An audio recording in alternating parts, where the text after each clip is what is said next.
Então, Dr. Marcos Bug, né?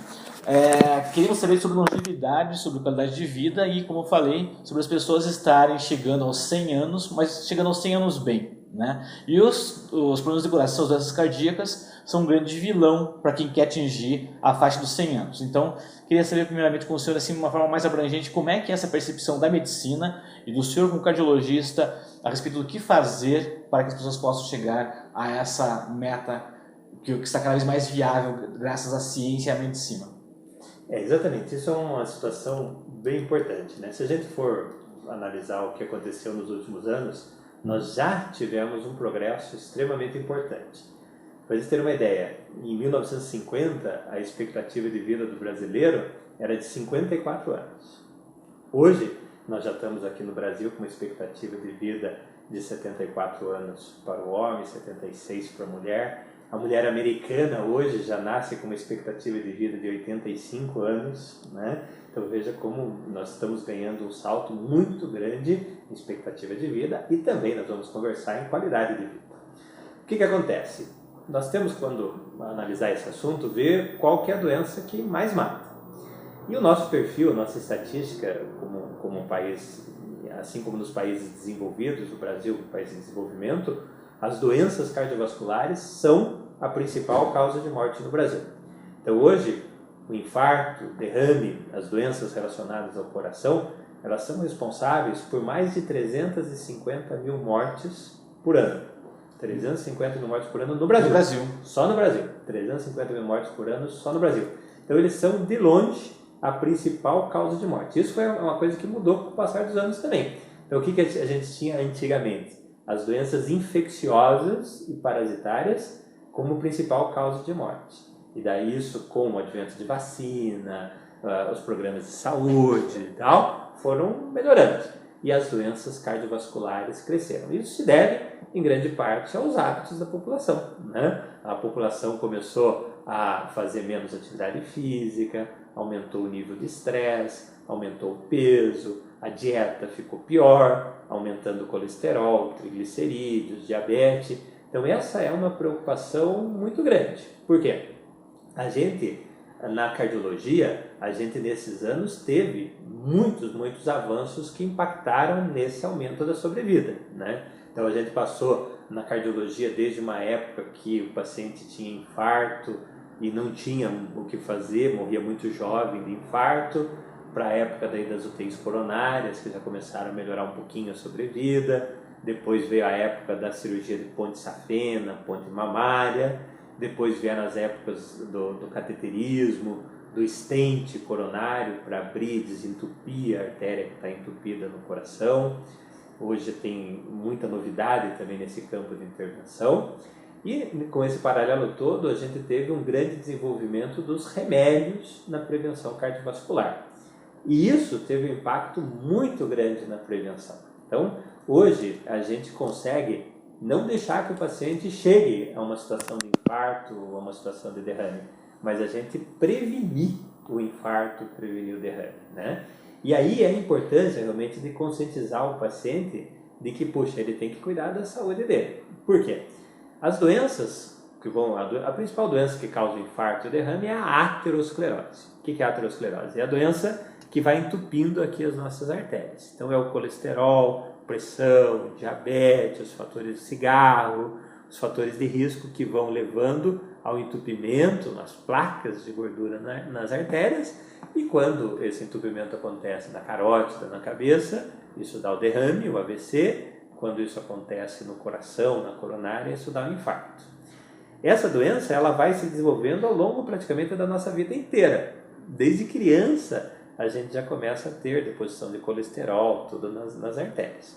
E o que acontece? Hoje, com o check-up, a gente consegue pegar essas plaquinhas quando elas estão em fase inicial.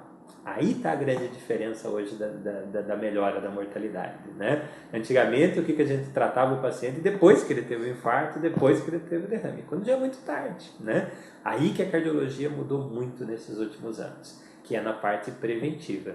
O paciente vinha aqui para fazer a consulta do check-up, a gente analisar os sintomas, a gente analisar como está a pressão, o diabetes, o colesterol, o triglicerídeo, os hábitos de vida desse paciente, e com exames simples hoje, como por exemplo um Doppler de carótida, a gente vai ver como que está a saúde da artéria dele, se tem plaquinha começando a se formar, e aí que está a grande diferença. Hoje a gente tem remédios que conseguem estabilizar a evolução da doença, da aterosclerose, para prevenir que esses entupimentos venham se fazendo, né?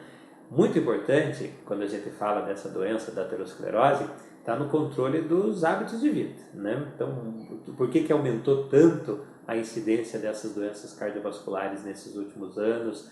No Brasil, a mesma coisa que aconteceu nos países desenvolvidos por causa dos hábitos de vida, né? Então, é muito importante que a população se conscientize da importância da alimentação, do colesterol que está na nossa dieta, do sal, do sódio, né? A alimentação industrializada é uma alimentação que tem um teor de sódio muito grande. Recentemente até saiu um acordo com a indústria do Ministério da Saúde com as indústrias no Brasil para diminuição de 10% do teor de sódio no produto industrializado. Isso na hipertensão já vai ter um impacto monstruoso. Por quê? A hipertensão ainda é uma doença que mata muito no Brasil. A hipertensão, segundo o levantamento da Sociedade Brasileira de Cardiologia, é uma doença que vai atingir até 30% da população. 30% da população. E é uma doença que, se a gente não cuidar bem, vai levar ao derrame, ao infarto, à insuficiência cardíaca, que é deixar o coração fraco, a problema para o rim, a problema renal. Então veja como ainda a gente tem muita coisa para melhorar nisso tudo. Então a gente orientar o paciente de uma alimentação boa, frisando no colesterol, no sal, no sódio, a praticar atividade física, a perder peso, a cessar o cigarro, o tabagismo, a cuidar bem da sua glicose, fazer exame para ver se não tem diabetes, cuidar do seu diabetes. Esses exames hoje na cardiologia, eles ajudam também a gente numa coisa importante, que é estipular as metas que os pacientes precisam seguir, né? É diferente, por exemplo, um paciente que não tem nenhum desses fatores de risco e tem as artérias limpinhas, a gente vai querer que o colesterol, que é o LDL, que é o colesterol ruim, fique abaixo de 100. Se a gente já tem um paciente que tem plaquinhas nas artérias, a gente vai ter que esse colesterol baixar para ficar menor do que 70. Então essa é a diferença em prevenção. Então veja como a gente ainda, na nossa curva de mortalidade, de sobrevida, ainda pode melhorar muito. Porque qual que é o problema? Todas essas situações que a gente comentou, pressão, colesterol, diabetes e mesmo a aterosclerose, o entupimento nas artérias quando está em fase inicial, são doenças silenciosas. São doenças que o paciente não sente nada. Então, se ele não vem no médico para fazer um check-up, para procurar isso, para descobrir isso, são doenças que vão passar anos evoluindo, entupindo as artérias e não vão ser tratadas, né? Sempre falo para o paciente, se não faz a investigação para ver, se não avalia, se não descobre, não vai tratar, não vai prevenir. Então hoje a arma fundamental está nessa prevenção. Então hoje essa questão de chegar aos 100 anos, né, em termos de cardiologia, eu acho que é uma condição muito tranquila, desde que realmente o paciente assuma o papel de controle da sua saúde. Eu acho que isso é fundamental, que o paciente hoje busca informação. Bom, eu tenho que me cuidar, eu não posso mais esperar ter problema. Na época lá no passado que não tinha remédio, não tinha exame, não tinha tratamento, bom, não tinha o que fazer. Mas hoje não, hoje a gente tem como cuidar disso. Então é fundamental que o paciente tenha informação e ele assuma o papel de controle de saúde. Bom, como que está meu check-up? Como é que está a minha saúde? Qual que é a meta que eu tenho que atingir do meu colesterol, da minha glicose, da minha pressão, importância de parar com o cigarro, de fazer atividade física, a importância de se cuidar. Por quê? Essa doença que mais mata no Brasil, que a gente falou dos mais de 350 mil mortes por ano, tem fatores de risco, né? Então é uma doença que, se a gente controla esses fatores de risco, aí cigarro, estresse, sedentarismo, obesidade, colesterol, hipertensão, tudo isso são fatores modificáveis que a gente consegue mudar, a gente vai diminuir muito a incidência da doença, né? Então hoje o que é importante? É a informação. Primeiro, o paciente sabe que tem que saber que, opa, é a principal causa de morte. Quando eu falo nisso aqui, o paciente fala, eu falo, isso aqui mata muito mais do que acidente de trânsito, mata muito mais do que câncer, do que AIDS, do que morte violenta. O paciente fala, mas doutor, por que ele fala isso? Porque falta informação, né? Não se sabe. Hoje a gente vê algumas campanhas aí falando de doenças menos importantes em termos de incidência, AIDS e tal, mas não vê campanha nenhuma falando de coração, né? Não vê campanha nenhuma falando para o paciente medir a sua pressão, né? Quantos pacientes que estão com a pressão extremamente alta, extremamente descontroladas, sem ter nenhum sintoma, sem sentir absolutamente nada. Então veja como a gente já melhorou, mas como a gente pode melhorar muito mais ainda essa chance do paciente chegar aos 100 anos e passar dos 100 anos. Primeiro, se ele tem consciência de que é ele que tem que assumir o papel de saber como é que está a sua saúde, é ele que tem que procurar fazer o check-up. Se ele controla essa questão dos fatores de risco, né? E principalmente ele chega, bom, minha meta é chegar nisso, chegar no peso ideal, na alimentação boa, balanceada, na atividade física, no cessar os fatores de risco e até mesmo em tomar remédio, se assim for necessário para atingir essas metas. Eu acho que se investe-se nisso, isso vai melhorar muito a sobrevida e em especial a qualidade de vida, né? Porque infarto, derrame são doenças muito debilitantes, né? São doenças que levam muitas sequelas, então tem muito como melhorar. Doutor, aí nessa situação das drogas, do medicamento que pode agir até preventivamente, existe uma situação e queria saber se é mito, se é realidade, qual que é a consistência que a ciência deposita nessa informação. O ácido acetil salicílico, né? Já foi colocado que o comprimido 1 de aspirina, de AS, diariamente, pode prevenir doenças cardíacas. Isso até que ponto é real ou é um mito? Como é que a ciência vê essa... Hoje a gente já tem isso basicamente bem estabelecido. Então o ácido acetil salicílico, ele age como? Ele é um remédio que age na coagulação do sangue, nas plaquetas, para evitar a formação de trombo de coágulo. Porque o que acontece? Quando a gente vê por que o paciente infarta, em geral é porque o paciente tem uma placa de gordura, um entupimento na artéria, e em cima dessa placa de gordura vai se formar um coágulo de sangue. Por quê? Por causa da agregação plaquetária. Então o ácido acetil salicílico ele vai agir exatamente diminuindo esse risco do coágulo, esse risco do trombo. Então hoje nós temos bem estabelecido, o paciente que já tem uma placa, já tem um entupimento importante numa artéria, mesmo sem ter tido um evento, tem que tomar o ácido acetil salicílico. O paciente que já teve um infarto, já tem um stent no coração, já fez uma angioplastia, ou já fez uma cirurgia de ponte safena, ponte mamária, tem que tomar o ácido acetil salicílico para o resto da vida. Diariamente? Diariamente. É uma dose pequena, em geral a gente vai usar 100 miligramas, que seria o infantil, a dose infantil, é uma dose baixinha do ácido acetil salicílico, e isso ele vai tomar diariamente. Em pacientes que não sofreram evento cardiovascular, a gente tem que estratificar o risco. Por exemplo, paciente diabético de mais alto risco tem benefício de usar o ácido acetil salicílico. Mas para a população em geral, a gente pergunta, eu devo começar a tomar o ácido acetil salicílico? Não tem mais nada. Daí eu acho que não. Por quê? O ácido acetil salicílico também tem seus efeitos colaterais, né? E o principal efeito colateral do ácido acetil salicílico está para a parte digestiva, com o risco de gastrite e úlcera de estômago, né?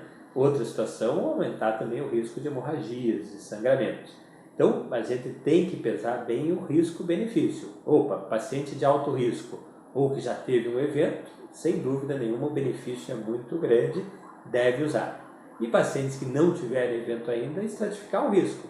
Já tem uma placa, já tem um entupimento na carótida, na coronária, na perna, e esse paciente se beneficia do ácido acetil salicílico. Dos remédios, ainda que você me perguntou, talvez até mais importante do que o ácido acetil salicílico hoje sejam as estatinas, que são os remédios para fazer o controle do colesterol, né? Porque o que acontece, né?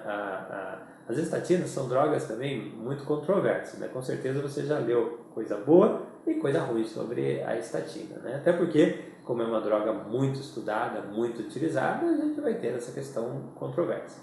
Mas eu posso dizer para você com certeza que as estatinas foram os remédios que mais revolucionaram a cardiologia nesses últimos anos, né? Por quê? Elas são medicamentos que, além de baixar o colesterol, eles têm a propriedade de agir no entupimento das artérias, diminuindo a inflamação, tirando a gordura, o colesterol da placa e principalmente estabilizando a placa, para que esse entupimento, essa placa que a gente tem nas artérias, tenha menos chance de romper, de formar aquele coágulo que eu falei e de fazer o evento agudo, de fazer o infarto, de fazer o derrame. As estatinas a gente vai escolher começar a tomar ou não conforme a meta do paciente. Opa, é um paciente que já teve infarto, já teve derrame, precisa usar o remédio. É um paciente que tem uma placa já de entupimento, precisa usar o remédio. É um paciente que não tem nada, a gente vai analisar o fator de risco dele e qual que é a meta do LDL colesterol. Mas isso faz realmente toda a diferença hoje. Tem pacientes que aderem muito bem com a mudança de hábitos de vida. Opa, entram numa dieta boa, fazem exercício, perdem peso, e aí por si só conseguem baixar o nível de colesterol. E tem pacientes em que a genética é muito influente nisso tudo. Então tem a hereditariedade, a genética que faz o colesterol ser produzido no organismo por uma alteração de metabolismo. E às vezes pacientes que, por mais que vão cuidar bem de tudo isso, ainda assim, se não tomam remédio, não conseguem controlar o seu colesterol. Isso chama de dislipidemia familiar, que é também uma situação bastante comum, né? E que é uma situação que tem tratamento. Então, por que hoje nós estamos falando de 100 anos e falamos com bastante tranquilidade que nós podemos chegar aos 100 anos? Porque hoje a gente tem como tratar tudo isso, né? Nesses últimos anos a gente, primeiro, evoluiu no conhecimento. Opa, o que causa o infarto, o que causa o derrame, quais que são os fatores de risco que levam a tudo isso. Daí a gente consegue conscientizar melhor o paciente da importância da mudança dos hábitos de vida. E a terceira situação, que eu acho que é muito relevante, é como a gente progrediu nesses anos todos no tratamento da hipertensão, os novos remédios, a segurança dos novos remédios, a proteção que os novos remédios da hipertensão trazem, no tratamento do colesterol, no tratamento do diabetes. Então, nesses últimos anos, nós tivemos muito remédio novo, muita droga nova para tratar tudo isso. E é isso que tem um impacto tão grande nessa melhora de sobrevida, de qualidade de vida. E doutor, o doutor mencionou aí a questão dos dois vilões que todo mundo sabe, são muito reconhecidos, que é o álcool e o tabaco, né? Mas é aquela situação do fumante eventual, do narguile, do charuto e do bebedor social, que vai lá tomar o seu uísque no final da tarde, ou até o seu vinho, que também é uma coisa que há controvérsia, mas né, muitos nutricionistas mesmo elogiam, fazem uma certa apologia ao vinho como um elemento, um aditivo na alimentação que vai ajudar, inclusive, na questão cardiovascular. Procede isso e como é que são esses sociais, assim, esse bebedor social, esse fumante social que eventualmente acaba aderindo a esses vícios? Isso também está bem estabelecido. Em relação ao fumo, ao fumante, é ruim sempre, né? Mesmo o fumante eventual, narguilé, é algo que pode trazer sérias complicações, né? Por quê? A gente estava falando ali de como que acontece o infarto, que muitas vezes é um entupimento pequenininho e que essa plaquinha rasga, rompe, e em cima dela vem um coágulo e um infarto agudo. O cigarro, o narguilé, mesmo em quantidade pequenininha, eventual, pode propiciar isso. Por quê? Ele aumenta a frequência cardíaca, ele faz vasoconstrição, a artéria ficar menor, ele faz mais tendência a estresse, a romper essa plaquinha. Então, mesmo o fumante eventual corre risco. Então, eu oriento para o paciente. O fumante eventual já não tem muita dependência à nicotina, né? Não deve fumar. Né? Aquele que tem dependência, a gente tem que tratar a dependência e tal. Mas o fumante que fuma só para lazer, isso é uma situação absolutamente incorreta, errada, que a gente realmente não deve permitir, porque muitas vezes uma quantidade pequena, ocasional, já pode provocar sério risco. Em relação à bebida alcoólica, isso é uma situação bem interessante. Por quê? Né? O paciente às vezes fala, não, o vinho faz bem, e daí ele vai tomar uma garrafa de vinho uma vez na semana. Daí ele não vai fazer bem, né? Como é que funciona? O vinho tinto, ele realmente tem os flavonoides, substâncias que auxiliam a melhorar o nosso colesterol bom, que se chama HDL colesterol. Ele é chamado assim colesterol bom porque ele tem a propriedade de tirar o colesterol ruim das artérias e fazer com que ele seja eliminado do fígado, então ele é bom para a proteção cardiovascular. Mas como que tem que ser? Ele tem que ser o uso diário, né? É o que os franceses fazem, né? Os franceses eles tomam um cálice de vinho tinto das refeições todo dia. Então ele tem que ser uma quantidade pequena e diária para funcionar bem, né? E os próprios estudos com álcool, eles mostram isso, em geral aquela curva em J. O álcool traz uma proteção, desde que a gente tome no uso pequeno e diário, mas em quantidade exagerada vai aumentar o risco cardiovascular. Em quantidade exagerada, o álcool vai aumentar a pressão arterial, aumentar o triglicerídeo e trazer mais risco das doenças hepáticas, aumento de peso, gordura no fígado, estetose hepática. Então tudo isso tem que ir com bastante cautela, né? Opa, o paciente que gosta do vinho pode ser encorajado a tomar um cálice de vinho tinto todo dia. Tem uma propriedade benéfica. Mas aquele que não gosta, se a gente usa o suco de uva, os outros flavonoides, a gente vai ter o benefício da mesma forma. Doutor, passear fio dental, ele realmente evita problemas cardíacos? Isso, o que acontece é o seguinte, aí nós temos duas situações falando de dente e coração, né? Bom, o fio dental, a higiene do dente é extremamente importante. Por quê? A nossa bactéria, a nossa boca é cheia de bactérias. Nossa boca é contaminada, tem uma série de bactérias. E aí a gente tem duas situações quando fala ali de bactérias. Uma que é a bactéria que está na nossa boca poder, em quem já tem um sopro, ou seja, uma alteração na válvula do coração, ou tem uma cirurgia já de válvula do coração, fazer uma infecção dessa válvula do coração, isso se chama endocardite, que é uma coisa extremamente grave, uma doença com grande risco de mortalidade. Então, veja como a higiene bucal é importante para a gente prevenir essa bacteremia, ou seja, a entrada de bactéria da boca na corrente sanguínea. E a outra situação ainda, falando da higiene bucal, fio dental, é porque os estudos mostram que a doença, a aterosclerose, muitas vezes também está relacionada com um componente inflamatório e talvez até algumas bactérias que sejam responsáveis em fazer com que o processo de doença, de entupimento das artérias, de aterosclerose, corra de maneira mais acelerada, de maneira mais rápida. Então, a gente pode ter, isso é uma coisa que ainda não tem uma comprovação definitiva, mas a gente pode ter algumas bactérias envolvidas em piorar esse processo. E quanto mais a gente vai evitar isso com uma higiene bucal boa, mais a gente vai prevenir. Perfeito. Uma última questão aí que nessas nossas investigações para saber o que pode, o que não pode, o que faz bem para a longevidade, o que não faz bem, há um fator aí curioso que é comportamental, mas também está ligado à situação cardiológica, que é a situação do sexo. Foi apontado assim como um agente que reduz a tensão e o estresse, aumenta a atividade cardíaca e que por conseguinte acaba contribuindo com a longevidade. Mito ou verdade? Verdade, uma grande verdade. Até veja, essa questão sexual é um medidor de qualidade de vida, né? Eu sempre pergunto isso para os meus pacientes, como é que está a sua qualidade de vida sexual?